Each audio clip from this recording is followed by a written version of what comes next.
there's one thing I can definitively say about this movie. It really made me crave the great video game known as Red Dead Redemption. You remember that 2010 masterpiece? It was the shit. Still is. Also, let's go.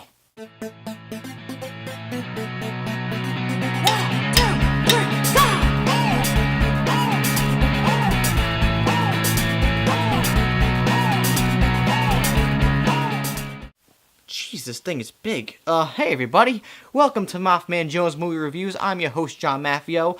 Obviously, I don't know if this is a cowboy hat, but it's more of a pimp hat, but theming regardless. Today's featured movie is A Million Ways to Die in the West. It is directed and stars Seth MacFarlane, along with Amanda Seyfried, Liam Neeson, Charlize Theron, Giovanni Ribisi, and along with a lot of other people and cameos included. The story is about this low-cut, average guy who sucks at sheep herding, and he just broke up with his girlfriend, Amanda Seyfried, and he's looking for love, and he's looking for things because he hates the Wild West. He hates the time that he lives in, and he falls in love with somebody else, and comedy ensues. I've said this in every review regarding a comedy film, but it's so subjective, and certain people like certain things humor-wise, so if you like Seth MacFarlane, you'll like this movie.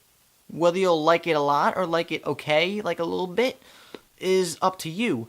I enjoyed it thoroughly. It's not a great movie as a comedy, but you find enjoyment in it. There's a lot of things that you will enjoy. There's other things that you might not enjoy. I did appreciate the fact that they really took homage and they really brought that presentation of a spaghetti western, and you really feel that through the opening credits of the movie. You really feel like you're watching an old John Wayne classic, which is really nice. After that, the presentation gets a little sour when it comes to looking like a Wild Wild West feature, but it's still fun regardless. I mean, the actual logistics of the language that these characters speak is not Western at all. It's not even like olden at all either. It feels like they're talking like modernly, which I guess is part of the charm of the Seth MacFarlane humor. I liked how everything was practical in the movie. It felt like it was a Wild Wild West movie, and like the sets were great, the town and everybody walking around. It felt authentic and very complimentary to the atmosphere that they was trying to be brought. But it did kind of feel like everybody was playing dress up and everything was just like a big Halloween costume party too, in a way. But I don't know if that's really a complaint, more of a minor nitpick. The acting all around is okay. Certain people flourish above others. Neil Patrick Harris is always great.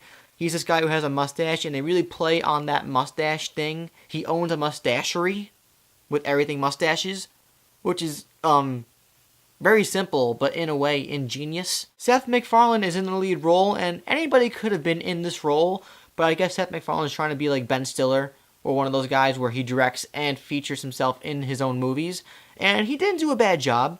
It did feel like at some points he was just doing stand-up to a bad crowd, and he was just rambling on about things.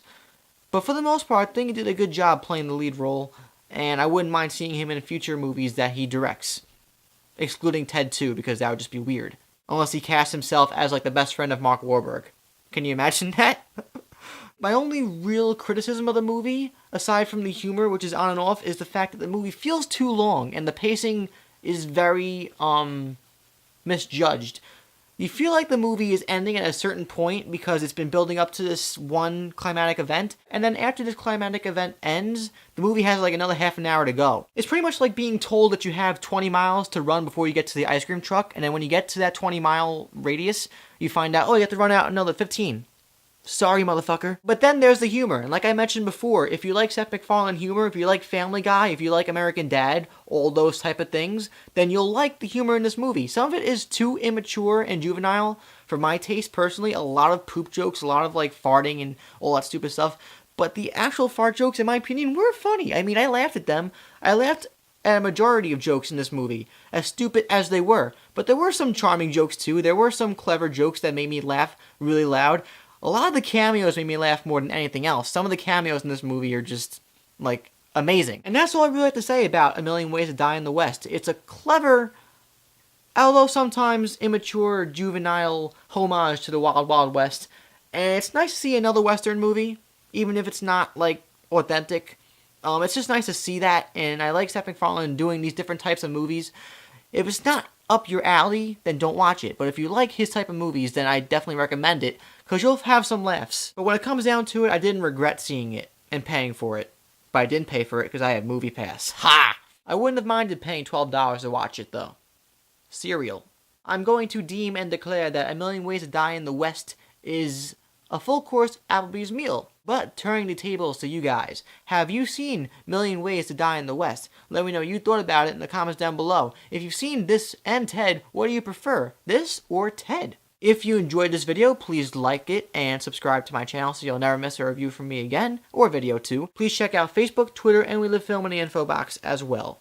I'm John Maffio, aka MaffmanJones, and this hat is ridiculous. I'm taking it off now. See you guys next time.